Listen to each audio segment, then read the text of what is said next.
O inverno está chegando. O que fazer para proteger as suas colmeias aí do frio intenso? Fala, meus amigos, tudo bem com todos vocês? Aqui é o Tainan do canal ASF do Goiás com mais um tema importantíssimo para todos vocês. Bom, hoje o tema é um tema muito importante como os outros, como eu passo aqui para vocês aqui no meu canal. Hoje o tema é sobre o frio.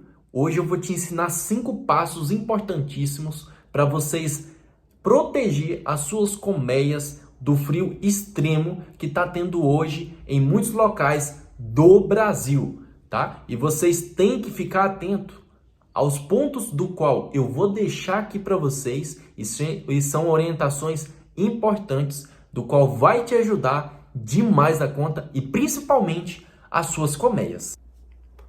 O primeiro passo de todos seria o quê? Seria a alimentação, pessoal. A alimentação é importantíssima vocês fornecerem para suas abelhas. A alimentação seria o quê? A alimentação é o xarope que substitui o mel, é uma alimentação artificial que a gente faz, e tem o bombom de pólen, que é feito do pólen, tá? Do pólen das abelhas sem ferrão, das abelhas com ferrão, beleza? No caso, a gente vai aplicar essas duas alimentações, sendo o período de escassez ou período de frio, mas no período de frio a gente tem que procurar fazer revisões nas colmeias antes e verificar quais que estão precisando de alimentação para passar esse período de frio, para passar esse período de escassez. Então a gente tem que fornecer essas alimentações para elas estarem com estoque razoável para elas passarem esse período, né, complicado do ano que todo ano acaba tendo em várias regiões hoje do Brasil. Então, a alimentação de xarope é fonte de energia para elas. Então, para ela manter a temperatura interna, ela precisa de alimento. Ela precisa do pólen, do bombom de pólen dentro da colmeia para fazer as tarefas internas ali da colônia e manter a colônia viva. Se ela não tiver o estoque suficiente para passar o inverno, para passar o período de escassez, a sua colmeia vai morrer. Então, o melipontor, ele tem que ter o cuidado de cuidar das suas abelhas. Não é só pegar e botar numa prateleira, não é só pegar e pendurar num local e deixar ali por conta delas ela se virar. A gente tem que ter o cuidado de cuidar das nossas abelhas e evitar que a gente perca aquelas abelhinhas sem ferrão que são importantíssimas para o ecossistema e também para a polinização. Se a sua colmeia ela tá sem estoque de alimento e tá chegando o inverno, corra e resolva o quanto antes de alimentar essas abelhas, porque as abelhas elas precisam de alimento dentro da colmeia para fazer a temperatura da colmeia, para manter uma temperatura interna para o enxame não morrer, principalmente em período de frio, hein? Então, muito cuidado com isso. Segundo passo. O segundo passo seria nada mais que você fornecer a questão de cera alveolada, de cera mista. O que é cera alveolada? É uma cera que muitos apicultores, criadores de abelhas com ferrão, colocam a placa de cera com os alvéolos já feitos, com o desenho do alvéolo, né? Lá no quadro. E a partir daquele momento as abelhas começam a puxar. Essa mesma cera a gente pode fornecer aos poucos para as nossas abelhas. A gente pega, tira uma tirinha, tira 2, 3, 4 tirinhas e coloca para as nossas abelhas. Ou se então a cera mista. A cera mista é o que? A cera de apis junto com a cera de abelhas sem ferrão.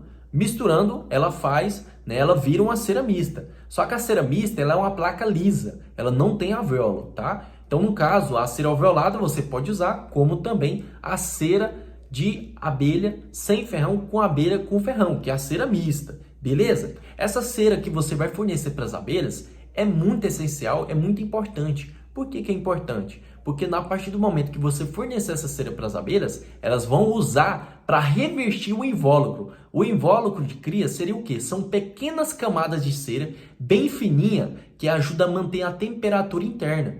Então a temperatura ela fica focada somente nas crias na onde que vai nascer os operários, os machos, entendeu? E é ali que a rainha está principalmente.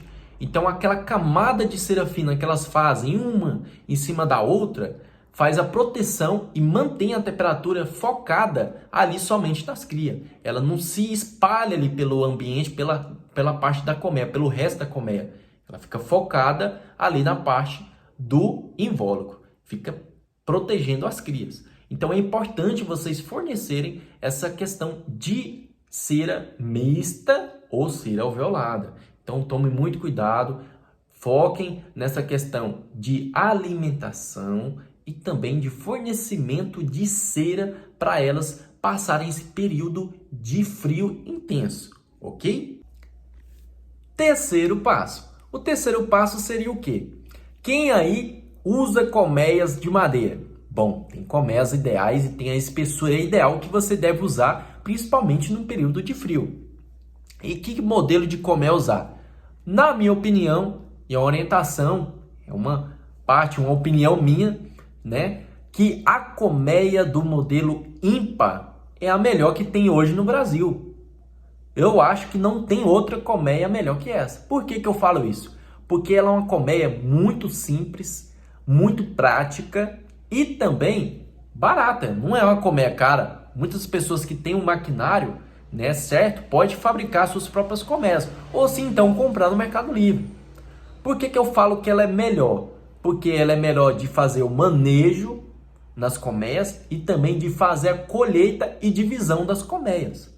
Agora você pega uma colmeia no modelo Maria, a complicação que é de você fazer divisão, de você pegar e fazer a colheita de mel, dá trabalho demais, pessoal. A colmeia no modelo ímpar é a melhor que tem, na minha opinião. Agora eu não sei aí para vocês, muitos devem concordar com a minha opinião, mas para mim a ímpar é melhor, tá? Então, para quem aí está na região do frio, né? Na região do sul, principalmente, que é uma região muito fria, com baixas temperaturas, ali pessoas usam colmeias de 3 centímetros acima disso, tá? Então usa de 3, de 4, de 5, de 6 centímetros, tá? Até de 7 centímetros. Então tem que usar uma espessura maior, porque a colmeia de madeira, ela age como isolante térmico. Então ela ajuda demais da conta na temperatura interna da colmeia. Então auxilia ali as abelhas. É uma ajuda a mais para elas manter a temperatura interna.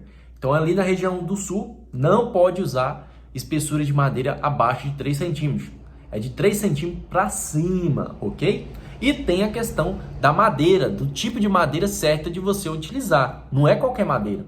Tem muitas madeiras que é muito dura e muito complicada, pesada de tirar, de levar de um local para o outro. Então, vocês têm que ficar atento com isso, que isso aí é prejudicar o meliponicultor, é dar trabalho para o meliponicultor. Então o meliponicultor ele tem que facilitar a vida, ele tem que ganhar tempo, principalmente porque ele tem outras coisas para fazer além da área da meliponicultura. Muitas das pessoas que hoje criam abelhas sem ferrão, né, sabem disso. Então, no caso, a madeira que eu sugiro vocês utilizar, vocês podem utilizar a madeira de pinos e a madeira de eucalipto, que são madeiras aí de reflorestamento, tá? Então, são madeiras baratas, mas a madeira de pinos, aqui para a região que eu tô, no Goiás, é melhor. Por quê? Ela é melhor? É porque ela é mais barata e também tem ela de 2, 3, 4, 5 centímetros, né? Você encontra facilmente, tá? Então, para mim aqui é mais tranquilo. Mas aí para a região do sul eu já não sugiro a madeira de pinos, porque é uma região muito úmida, né?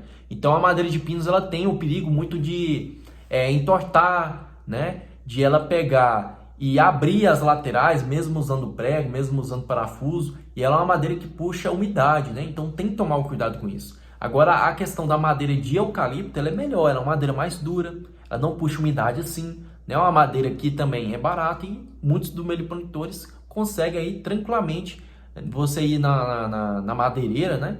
Você consegue comprar ali tranquilamente. Se você tem as máquinas, vocês podem fazer as caixas tranquilamente. Se não tiver, pode comprar pela internet sem problema algum, tá? Então, vocês utilizar a espessura da madeira de 3 centímetros para cima na região do sul. Agora, quem está no sudeste, centro-oeste, na região mais quente, seca, pode usar aí a espessura de madeira de 2 centímetros, 2,5 até 3 centímetros tranquilamente, que não dá problema. Mesmo porque a região que eu estou, que é a região do Goiás, não é um local que pega muito frio, que não é tão frio assim intenso como no sul. Tem muitas regiões que é frio pra caramba. Então a gente tem que tomar o cuidado aí de usar a colmeia certa, tanto assim na praticidade, como também a espessura da madeira, tá? Que é para manter a temperatura da colmeia que age como isolante térmico, beleza?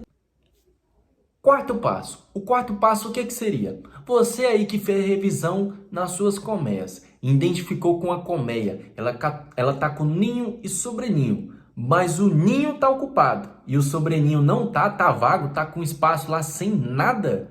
Olha, nesse caso aí tá chegando um período de frio, Você já tem que pegar e já retirar esse sobreninho de lá, que não tem nada trabalhado. Aí é um espaço a mais, é um espaço que a abelha vai ter que gastar mais energia, que vai ter que gastar mais alimento para manter a temperatura interna. Então faça o seguinte, retira essa alça, se essa alça está sobrando e não tem nada lá. Enquanto não passar o frio, enquanto o enxame não estiver bacana, você não volta a alça. O enxame tá bacana, passou o frio, volta a alça para ela tranquilamente. Mas e se tá com ninho, sobreninho e uma melgueira? Mas está trabalhado somente a parte do ninho e sobreninho, tá cheio. Mas a parte da melgueira tá vazia, retira essa melgueira. Deixa essa melgueira lá não, é um espaço a mais para a abelha manter a temperatura interna. Vai gastar mais energia, vai gastar mais alimento, aí é problema para o seu enxame, hein? Então toma muito cuidado. Então evite de colocar, de deixar espaço vago ali na colmeia, beleza? Quinto passo, pessoal. Olha, esse passo é um passo meio que complicado para quem aí não tem muito entendimento, principalmente para quem é novo na área da meliponicultura. O que seria? Seria o fornecimento, a aplicação de doação de campeiras para aquele enxame que está fragilizado, para aquele enxame que está fraco. Então, se o enxame está fraco e você conseguiu verificar antes do período de frio, faça o quanto antes a doação de campeiras para aquela colmeia que está fragilizada.